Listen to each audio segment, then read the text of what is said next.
చీకటైన నా లోకంలోకి వెలుగల్లే నువ్వే వచ్చావే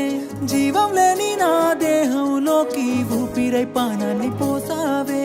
కారణం లేకుండా నువ్వే నన్నే దూరం పెడుతున్నవే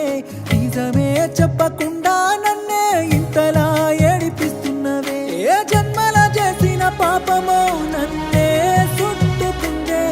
ఏ గడియల పుట్టిన బంధమో నిన్నే వీడనందే సందమామ నన్ను వదిలి వెళ్ళకే ఎండి బొమ్మ ఎన్నెలమ్మ నన్ను ఇడిసి వెళ్ళిపోకుమా జాబిలమ్మ నా